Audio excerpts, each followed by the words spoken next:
குரு வணக்கத்துடன் இன்னைக்கு class start பண்ணிடலாம். 8th ஸ்டாண்டர்ட் எக்கனாமிக்ஸ் டேர்ம் 1ல் யூனிட் 1ல் பணம், சேமிப்பு மற்றும் முதலீடுகள் பற்றி பார்த்துட்டு இருக்கோம். இன்னைக்கு டே 4ல் என்னன்னா பணத்தோட மதிப்பு, பணத்தோட பணிகள் என்னென்னலாம் பணத்தால் நடக்குது அப்படின்னு பார்க்க போகிறோம். பணத்தோட மதிப்பு, ஒருத்தவங்கள்ட்ட பணம் இருக்குன்னா அதை நம்ம எப்படிலாம் நம்ம தெரிஞ்சுக்க முடியும்? நம்ம வீட்டிலே இப்போ பணம் நிறையா இருக்குது இல்லைன்றதை நம்ம எப்படி தெரிஞ்சுக்குவோம்? நீங்கள் இப்போ அப்பாட்ட வந்து டக்குன்னு ஏதாச்சும் ஒரு ஷாப்பிங் மால் போகிறீங்க, எங்கேயோ வெளியே ஒரு இடத்துக்கு போகிறீங்க, அப்பா எனக்கு அது வேணும் வாங்கி தாங்க அப்படி சொல்லும் போது அப்பா என்ன செய்வாங்க, டக்குன்னு சில டைம் வாங்கி தருவாங்க. சில இடத்துல என்ன சொல்லுவாங்க, அப்பா இன்னைக்கு அப்பாட்ட கொஞ்சம் காசு கம்மியாக இருக்குது, உனக்கு நான் வாங்கி தர்றேன்ப்பா, ஆனால் இப்போ வாங்கி தர முடியாது அப்படின்னு சொல்லுவாங்கல்ல தானே. அதில் தான் பணத்தோட மதிப்பு தெரியும். நம்மளோட வாங்குற சக்தியை குறிக்கும். நம்ம அப்பாட்ட நிறைய பணம் இருந்துச்சுன்னு வச்சுக்கோங்களேன், நம்ம கணக்கே பார்க்காம நம்ம கேட்குறதெல்லாம் என்ன செய்வாங்க, வாங்கி தருவாங்க. நம்ம யோசிக்காம ஒரு பொருளை என்ன செய்வோம், வாங்குவோம். ஒரு ஃப்ரிட்ஜாக இருக்கட்டும், வாஷிங் மிஷினாக இருக்கட்டும், எதுனாலும் ஓகே ரைட், நம்ம என்ன செய்வோம், உடனே பே பண்ணி வாங்கிடுவோம். அதே இது நம்மள்ட்ட கொஞ்சம் அமௌண்ட் கம்மியாக இருக்கிற என்ன செய்வோம், நம்ம யோசிப்போம், வாங்கலாமா, சரி ஓகே நெக்ஸ்ட் மந்த் வாங்கிக்கலாம், இல்லைன்னா கொஞ்சம் அமௌண்ட் சேர்த்து வச்சுட்டு வாங்கிக்கலாம். இதுதான் பணத்தோட மதிப்பு.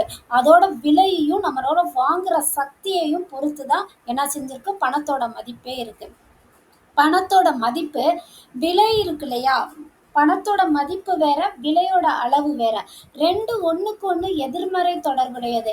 ஒரு எப்படி சொல்லலாம், பணத்தோட மதிப்பும் விலையோட அளவும் எதிர்மறையா இருக்கும், அப்படிதானே. இப்போ ஒரே ஒரு ஃப்ரிட்ஜ் வாங்குவோம், ஆனா வந்து அந்த மதிப்பு எவ்வளோ இருக்கும், பணத்தை வந்து ஒரு 20,000 25,000 அப்படியே இருக்கும். விலையோட அளவும் பணத்தோட மதிப்பு வந்து எதிர்மறை வந்து இருக்கும், அப்படிதானே. எதிர்மறை தொடர்பு உடையது. பணத்தோட மதிப்பு ரெண்டு வகைப்படும். என்னென்ன வகைனா, அகமதிப்பு, புறமதிப்புன்னு சொல்லுவாங்க. அகமதிப்புனா என்ன மிஸ் அப்படின்னு கேட்டீங்கன்னா, அதாவது நம்ம நாடு, உள்நாடுன்னா நம்மளோட நாடு இந்தியாவில் நம்மளோட வாங்குற சக்தியை பொறுத்து இருக்கிறது தான் பணத்தோட அகமதிப்பு. நம்ம நாடு இந்தியாவுக்குள்ள உள்ள எல்லா பொருட்களையும் நம்மளால வாங்க முடியும், எவ்வளோ பே பண்ணினாலும் வாங்கவும் வாங்கிட்டு தான் இருக்கோம் இல்லையா. அதே மாதிரி வெளிநாட்டில் உள்ள பொருட்களையும் நம்மளால வாங்க முடியும், வாங்கிக்கிட்டு இருக்கோம். சில பொருள் கம்பெனியெல்லாம் வெளிநாட்டு கம்பெனியோட பொருட்கள்லாம் வாங்கிட்டு தான் நம்ம என்ன செஞ்சுக்கிட்டு இருக்கோம். ஸோ அது வந்து புறமதிப்பு. நம்ம நாட்டு உள்நாட்டில் உள்ள பொருட்களை வாங்குற சக்தியை குறிக்கிறது வந்து அகமதிப்பு. அதே வெளிநாட்டில் உள்ள பொருட்களோட பண்ப பணிகளை வாங்குற சக்தியை குறிக்கிறது புறமதிப்பு. சரி ஓகே, பணத்தோட தன்மையை பொறுத்து, பணத்தோட தன்மைனா என்ன அப்படின்றத நமக்கு வந்து வரலாற்று ஆசிரியர்களாக இருக்கட்டும், பேராசிரியர்கள் இருக்கட்டும், வல்லுநர்கள்லாம் என்னென்ன சொல்லியிருக்காங்க அப்படின்னு சில கோட்ஸ் கொடுத்துருக்காங்க. அதெல்லாம் நம்ம ஜஸ்ட்டு தெரிஞ்சுக்கிட்டா போதும். நீங்கள் அதை யார் சொன்னாங்கன்னு மட்டும் அண்டர்ஸ்டாண்ட் பண்ணிக்கோங்க. ஸ்டோவாஸ்கின்றவர் என்ன சொல்கிறாருன்னா, பணம் வந்து ஒரு துறையில் இல்லை, 3 வெவ்வேறு துறைகளில் ஒரு 3 பணியை செய்யுது அப்படின்னு சொல்லியிருக்கா. வேறுபட்ட துறையில், எல்லா துறையிலையுமே பணம் இருக்கும், பணம் இல்லாத துறை இருக்கா? யோசித்து பாருங்க. கல்வியில நம்ம பணம் கட்டாம படிக்க முடியுதா? எப்படி கவர்மெண்ட் ஸ்கூல்ல படிச்சாலுமே நமக்கு என்ன, அது இனிஷியலா ஒரு சின்ன அமௌண்ட்டாவது என்ன செய்யறோம், நம்ம ஃபீஸுன்ற ஒரு அமௌண்ட்டை கட்டுறோம், சரிதானே. ஹாஸ்பிட்டலாக இருக்கட்டும், எல்லா இடத்துலையும் வெவ்வேறு துறைகளில் கல்வி, மருத்துவம், போக்குவரத்து துறை எல்லாத்துலேயுமே என்ன செய்யுது, பணம் வந்து இம்பார்ட்டண்ட்.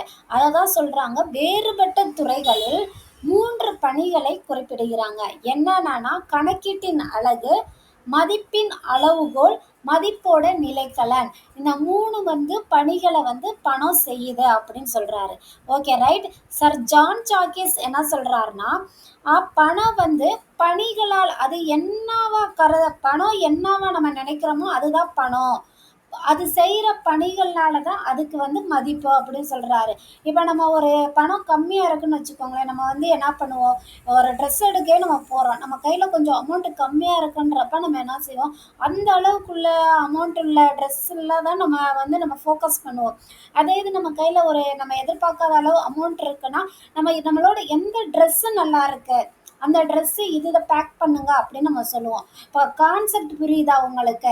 நம்மள்ட்ட பணம் கம்மியாக இருக்கச்சா நம்ம வந்து ட்ரெஸ்ஸில் ஃபோக்கஸ் பண்ண மாட்டோம், இந்த பணத்துக்குள்ளே உள்ள ட்ரெஸ்ஸை பார்ப்போம், ரைட்டா. அதே இது நம்மக்கிட்ட பணம் நிறையா இருக்கும் போது நம்ம ட்ரெஸ்ஸை தான் ஃபோக்கஸ் பண்ணுவோம், இந்த ட்ரெஸ்ஸு எவ்வளோ ப்ரைஸ் டேக் அதை நம்ம வந்து பார்க்க மாட்டோம். புரிஞ்சிடுச்சா? அதே இது உங்களுக்கு டாய்ஸாக இருக்கட்டும், இல்லை பைசைக்கிளாக இருக்கட்டும், நீங்கள் அப்பாட்ட பேக்ஸ் வாங்க போகும்போது பேக்காக இருக்கட்டும், எதுனாலும் நீங்கள் என்ன பண்ணுவீங்க, அப்பாட்ட நிறையா காசு இருந்துச்சுன்னா பிரைஸ் டாக் பார்க்க மாட்டோம். நமக்கு எது பிடிச்சிருக்கோ அதை தான் சூஸ் பண்ணுவோம் இல்லையா? அதை தான் அவர் சொல்றாரு. எதுவெல்லாம் பணமாக கருதப்படுகிறதோ அதுவே பணமாக பயன்படுகிறது அப்படின்னு சொல்றாங்க. பேராசிரியர் வாக்கர் என்ன சொல்றாருன்னா, எதையெல்லாம் செய்ய வல்லதோ அதுவே பணம். அது உண்மைதானே? இந்த காலத்துல பணம் எல்லாமே செய்யும் தானே சொல்றாங்க. பணம் செய்ய முடியாத ஒரு விஷயம் இருக்கானா? இல்லை தானே? பணத்தால எல்லாமே செய்ய முடியும். நம்ம படிப்பால எல்லாத்தையும் செய்ய முடியும். நம்ம வந்து என்ன செய்யலாம்? மாத்தலாம். ஓகே தானப்பா? நம்ம அதுக்காக தான முயற்சி பண்றோம். ரைட்? நம்ம பேக் டு த பாயிண்ட். நம்ம சிலபஸ்க்குள்ள வந்துரலாம். சில வல்லுனர்கள் என்ன சொல்றாங்கன்னா, பணத்த பிரகடனம் செய்யப்படும் எவையும் பணம் அப்படின்னு சொல்லுவாங்க. சட்டப்பூர்வமா இதுதான் பணம் அப்படின்னு சொல்லி நமக்கு என்ன தோணுது? ரூபாய் நோட்டுகளா இருக்கட்டும், காயின்ஸா இருக்கட்டும், எல்லாமே என்ன செய்யுது? சட்டப்பூர்வமா தான் நமக்கு குடுத்துருக்காங்க. ஸோ நம்மள பொறுத்தவரையும் அதுதான் நமக்கு பணம். ஓகே. பணம் வந்து சுதந்திரமாக பரவக்கூடியது. இந்த ஒரு லைன் வந்து ரொம்ப இம்பார்ட்டன்ட்டு. எல்லாருக்குமே அதை அக்செப்ட் பண்றோம்ல. பணம் வந்து எப்பயுமே ஒரு சுதந்திரம் தானே. எல்லார் கையிலயுமே பணம் வந்து மாறி மாறி மாறி போயிட்டு வந்துட்டே தான் இருக்கும். யாருக்கிட்டனாலும் கூடுதலாவோ குறைவாகவோ இருக்கும். ஆனா பணம்ன்ற ஒண்ணு எல்லார் கையிலயுமே என்ன செய்யும்? இருக்கதான் செய்யும். ரைட்? பணத்தோட பணிகள வந்து ஒரு 3 பணிகளா பிரிச்சிருக்காங்க. முதன்மை பணி அல்லது முக்கிய பணி, 2ஆம் நிலை பணி, அடுத்து கடைசியா இதர பணிகள் அப்படின்னு ஒரு 3 பணிகளா குடுத்துருக்காங்க. முதன்மை பணி வந்து பொருளாதாரத்துல நம்மளோட பொருளாதாரம் ஒவ்வொரு ஃபேமிலிக்கும் ஒரு பொருளாதாரம் இருக்கும். இதுல வந்து middle class family, high class, lower class இந்த மாதிரி டெஃபினேஷன் இருக்கும். ஒவ்வொருத்தருக்கும் ஒரு பொருளாதாரம் இருக்க தான் செய்யும். இப்போ ஹை கிளாஸ்ல இருக்கவங்க ஒரு நாளைக்கு பெர் டேக்கு லேக்ஸ் கணக்குல செலவழிப்பாங்க. அதுதான் அவங்களோட பொருளாதாரம். மிடில் கிளாஸ்ல இருக்கிறவங்க என்ன செய்வாங்கன்னா, நமக்கு வந்து ஒரு நாளைக்கு எல்லாம் வாங்கி நம்ம ஏற்கனவே ஆல்ரெடி பட்ஜெட் போட்டு அம்மா என்ன செஞ்சிருப்பாங்க? எல்லாம் வாங்கி வச்சிருப்பாங்க. அப்படின்னாலும் ஒரு நாளைக்கு நமக்கு ₹1000 சம்திங் வேணும் இல்லையா? அதே போல கீழ வந்து அப்பர் லோயர் கிளாஸ்ல இருப்பாங்க இல்லையா? லோயர் கிளாஸ்ல இருக்கவங்களுக்கு என்ன பண்ணும்? டெய்லி ஒரு ₹500 ஆவது அவங்களோட பொருளாதாரத்துக்கு தேவை. அப்படிதானே? ரைட்? அப்படி ஒவ்வொருத்தருக்கும் பொருளாதாரத்தோட அடிப்படையில வந்து பணம் வந்து செயல்படுது. அதை தான் சொல்லியிருக்காங்க. அதுல பரிமாற்ற கருவி அல்லது பண செலுத்துகை அப்படின்னா என்னன்னா, பணம் வாங்க பயன்படுதுல்ல. பணம் வந்து எதுக்கு? ஒரு பொருளை வாங்க பயன்படுது. அதை தான் அப்படி சொல்லியிருக்காங்க. பரிமாற்ற கருவி அப்படி சொல்லியிருக்காங்க. எதை? பணத்தை. மதிப்பின் 2வது மதிப்பின் அளவுகோல். மதிப்போட அளவுகோல் வந்து எல்லா ஒரு மதிப்பையும் நம்ம என்னத்த செஞ்சிடலாம்? பணத்தால அளவிடலாம். இப்போ இந்த ஃப்ரிட்ஜ் எவ்வளோ மதிப்புனா அதுக்குரிய அமௌண்ட் ப்ரைஸ் டேக். இந்த ஒரு வாஷிங் மிஷின், ஒரு டிவி எல்லாமே அதோட ப்ரைஸ் டேக். பணத்தோட பணிகளோட மதிப்பை வந்து பணத்தால அளவிடலாம் சொல்லியிருக்காங்க. சரி, ரைட். 2ஆம் நிலை பணி என்னன்னா, அதுல ஃபர்ஸ்ட் ஒன் எதிர்கால செலுத்துகைக்கான நிலை மதிப்பு. அப்படின்னா என்ன அப்படின்னு நம்ம கேட்டோம்னா, கடன் வாங்குறோம்ல. இப்போ நம்மள்ட்ட ஒரு கடன் யார்கிட்ட ஒருத்தவங்கள்ட்ட வாங்கியிருக்காங்க. யாரோ ஒருத்தவங்க கூட வாங்கியிருக்காங்கன்னு வச்சுக்கோங்களேன். ஒரு கடன் வாங்கியிருக்காங்க. அந்த பர்சனுக்கு நம்ம கடனை திருப்பி ரிட்டர்ன் அவங்க கொடுக்கறது வந்து அவங்களோட கடமை தானே. அதை தான் அவங்க சொல்றாங்க எதிர்கால செலுத்துகைக்கான நிலை மதிப்பு. எதிர்காலத்தில் அவங்களுக்கு கொடுக்கணும். இப்போ கொடுக்கணுமோ இல்லை நாளை மறுநாளோ எப்பயும் நம்ம கொடுத்து தான் ஆகணும். எதிர்காலத்தில் நம்ம அவங்களுக்கு நம்ம வாங்கின கடனை வந்து கொடுக்கணும். அதுதான் எதிர்கால செலுத்துகைக்கான நிலை மதிப்பு அப்படி சொல்றாங்க. செகண்ட் ஒன் மதிப்பின் நிலைக்கலன் அல்லது வாங்கும் சக்தியின் நிலைக்கலன்.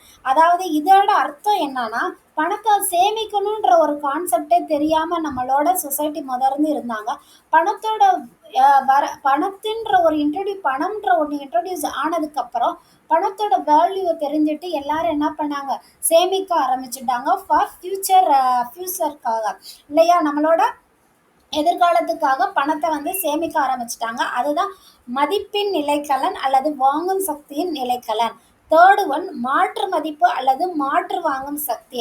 இப்போ பாருங்களேன், வெளிநாட்டில் உள்ள பொருட்களை நம்ம என்ன செய்வோம்? வாங்குவோம். இது மூலம் ஒரு நாட்டில இருந்து இன்னொரு நாட்டிற்கு, இன்னொரு நாட்டில இருந்து நம்ம நாட்டிற்கு இந்த மாதிரி நமக்கு என்ன செய்யணும்? மாற்று வாங்கு சக்தி நமக்கு என்ன செஞ்சிருக்கு? கிடைச்சிருக்கு.